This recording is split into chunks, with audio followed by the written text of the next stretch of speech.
Hi guys, so meron ako i-share sa inyo ngayon. Binilhan ako ni daddy ng phone. And sobrang excited ko kasi magiging maganda na yung ating mga quality ng ating content, lalo na sa TikTok. Kasi kahit paano doon sa TikTok, magkakaroon din tayo ng income doon.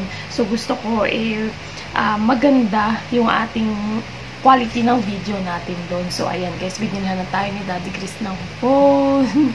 Siguro naawa na siya sa akin kasi nga, nagre-reklamo nga ako na gusto ko sana magkaroon ng maayos na gagamitin for content. Sobrang happy ko guys na meron na tayong magandang phone para sa ikagaganda ng content natin. Actually, na-unbox ko na to guys. Yan. Wala na dito yung phone.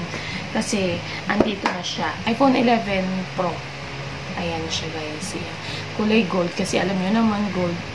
Mahilig tayo sa gold. Ayan. Kaya kulay gold yun. 256GB yung pinili niya. Kasi, para daw mas marami akong mailagay na mga videos. Kasi, minsan, naiipunan nga ako ng videos. Hindi ko kaagad-agad i-edit. Kaya, minsan, napupuno na yung phone ko. And then, kapag na-edit ko naman, nandun pa rin yung in-edit kong videos, yan. Kaya napupunuan talaga ako ng phone kasi nahihinayang akong i-delete siya. Kaya minsan, tagal ko na ilipat sa laptop. Alam mo yun, ang dami kasing pangyayari na parang ang tagal mo siyang ma-edit. Tapos, kailangan mo mag-video, ganyan. May mga eksena sa buhay na i-video mo, ganyan.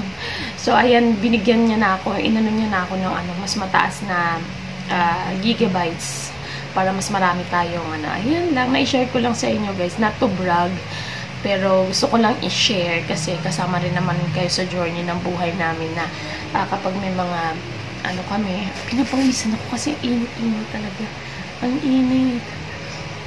Kasama naman kayo sa journey ng buhay namin na nalalaman nyo lahat kung ano yung mga bago, ano yung mga dumating sa buhay namin, mga ganun guys. So, sinishare ko lang sa inyo. Hindi ko na siya i-unbox pa kasi nga, nagamit ko na siya ng ilang araw and siya, yun, sobrang sulit, sobrang ganda, sobrang happy ko. Ayan. So, yun na guys, na-share ko lang sa inyo ngayon. Tulog pa kasi yung mga bata, inaantay ko magising.